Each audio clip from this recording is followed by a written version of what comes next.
Bienvenido y bienvenida en este nuevo episodio de podcast. Hoy no tocaba para nada un podcast para hablar de los errores y las faltas que se hace cuando no eres nativo. Y bueno, que te hago un poco de spoiler que cuando eres nativo también haces faltas. Pero como recibí un comentario, entre comillas, negativo sobre el hecho de que en este podcast hago faltas de manera sistemática y que también en los correos, la newsletter que estoy mandando cada semana, hay también faltas de manera sistemática. Me parecía importante recuadrar un poquito. Es una expresión francesa que se dice, pero creo que se puede entender también en castellano lo que quiero transmitir y poner un poquito en perspectiva lo que son las faltas, para qué son y qué pasa cuando estamos haciendo faltas, cuando estamos comunicando en otro idioma que no es el nuestro. Así que en primer punto vamos a hablar de las faltas en sí. En segundo punto hablaremos del idioma, que es más que un sistema lingüístico.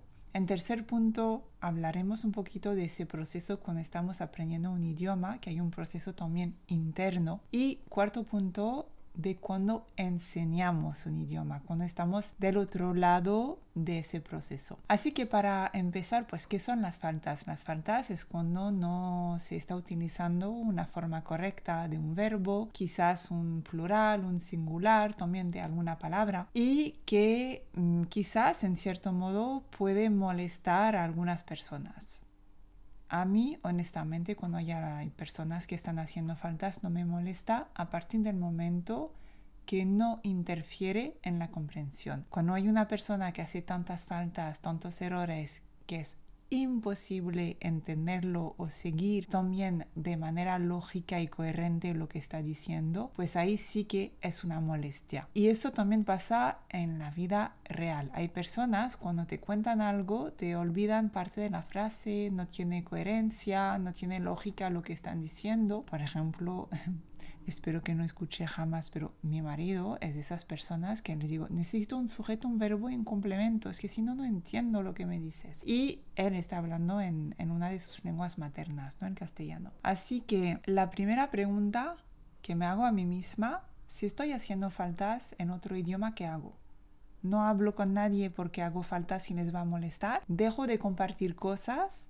Me quedo encerrada en mi casa porque estoy viviendo en España y, oh por Dios, estoy haciendo faltas. ¿Qué va a pasar? Se me va a caer el cielo encima. Y ahí yo creo que hay un poco una incoherencia cuando somos profes de idiomas y le pedimos a nuestro alumnado de venga, no pasa nada si no sabes. Dilo con lo que ya sabes, con lo que puedes y no pasa nada si haces errores.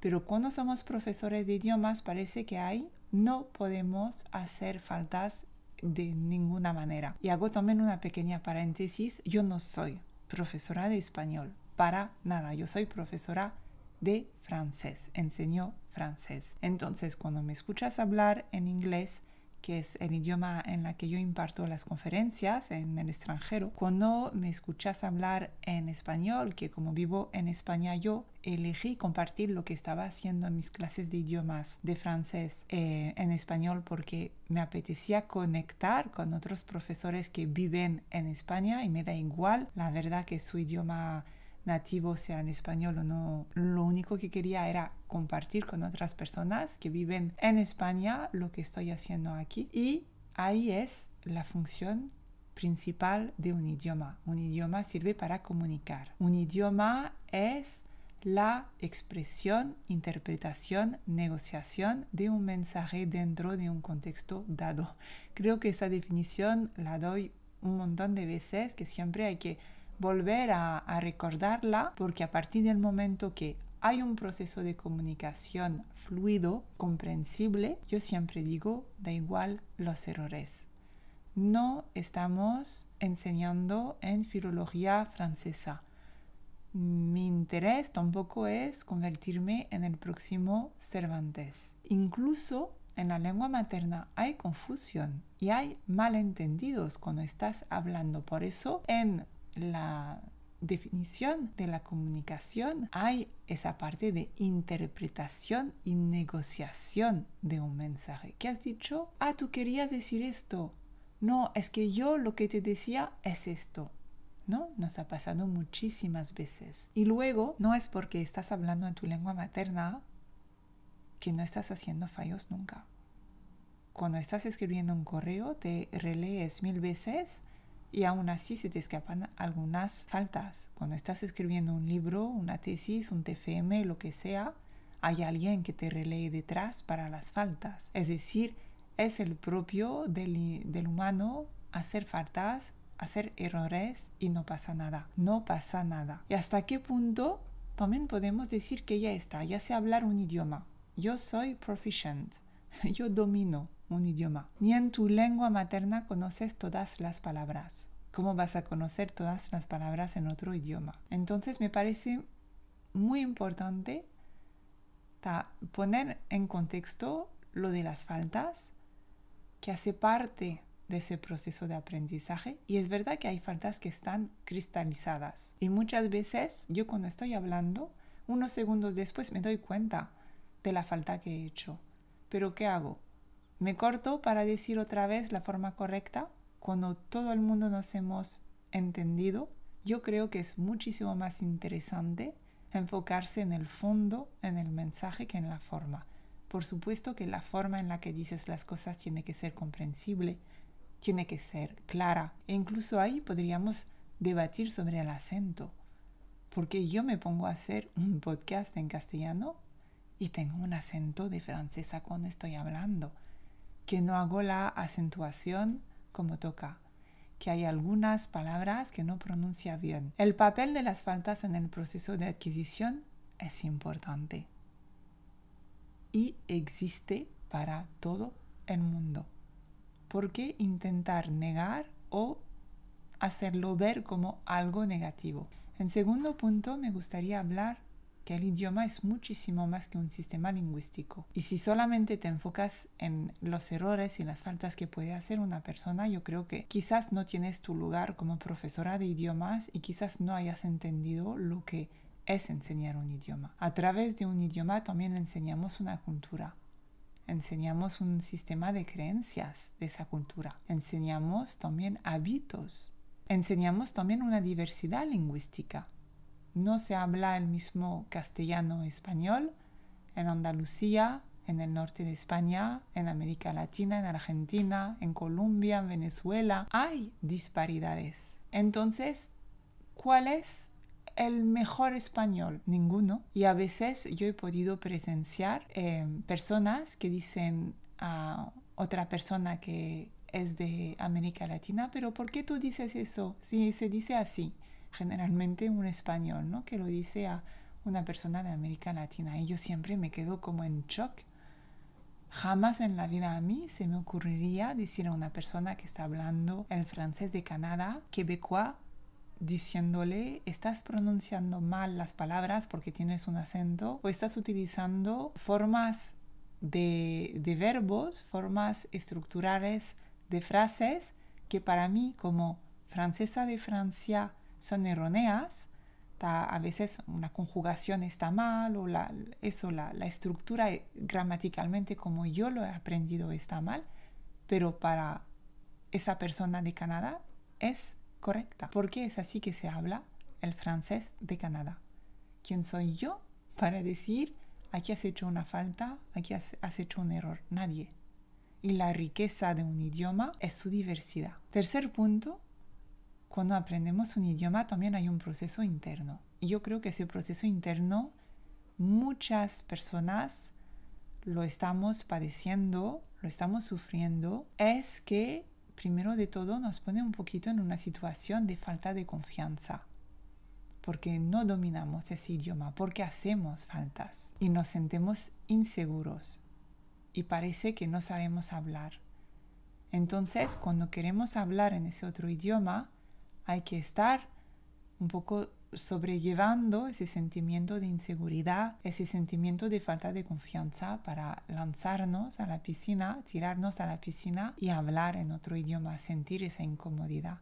Y luego nos damos cuenta que no pasa nada, ¿no? Que nos entienden, que la persona nos entiende y que podemos comunicar y que qué guay comunicar con personas de otro país, qué guay comunicar con otro idioma.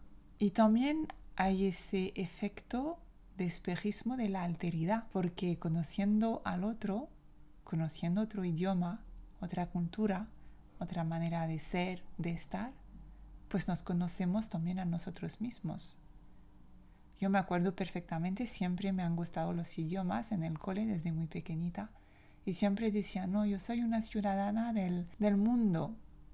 Y luego, cuando me fui a vivir a Escocia, me di cuenta que era muy francesa mi manera de pensar, en mis creencias, de actuar, de hablar y también aquí en España y de tener también a mi marido que no es francés, mi marido que es español, pues me doy cuenta de todas esas cosas, ese condicionamiento que he recibido por haber nacido y crecido en un país que es diferente en el que estoy viviendo. Me doy cuenta un poquito de todo esto. Y son muchas cosas a las que no se refiere en un curso de idioma.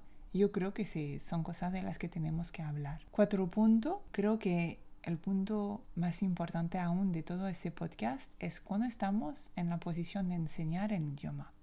¿Cuál es tu papel como profesora? ¿Apuntar a todos los errores y las faltas que están haciendo tus estudiantes? ¿Así vas a reforzar su confianza para hablar? Yo creo que un profesor, un docente de idiomas, tiene que facilitar el idioma. Muchísimas veces lo repito.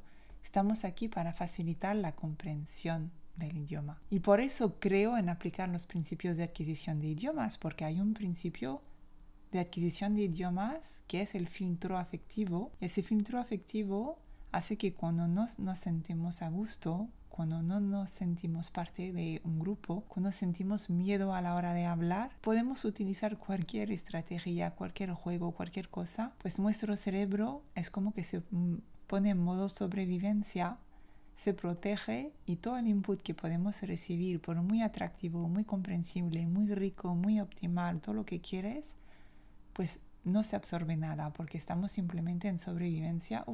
Espera que ahora me está hablando, que no entiendo nada, que ahora me toca a mí hablar, que me va a señalar todas las faltas que estoy haciendo, qué mal, que no puedo. Y luego es cuando mandamos ese mensaje totalmente erróneo que hay personas que están hechas para los idiomas y personas que no están hechas para el idioma. Así que cuando somos profe de idiomas, yo creo que un requisito imprescindible es aplicar los principios de adquisición de idiomas. Da igual la manera en la que lo estás haciendo, pero tenerlo en cuenta. Y luego tener habilidades sociales hacia el que aprende y el que habla otro idioma. Una persona solamente es digna de hablar si no hay faltas, si no hay errores, si no hay acento. ¿Qué tipo de docente eres tú si no tienes empatía hacia el camino que hay detrás de ese proceso de adquisición de un idioma? Y para terminar, entre compañeros y compañeras, a señalar todas las faltas que está haciendo y es lo único que retienes. A mí me gustaría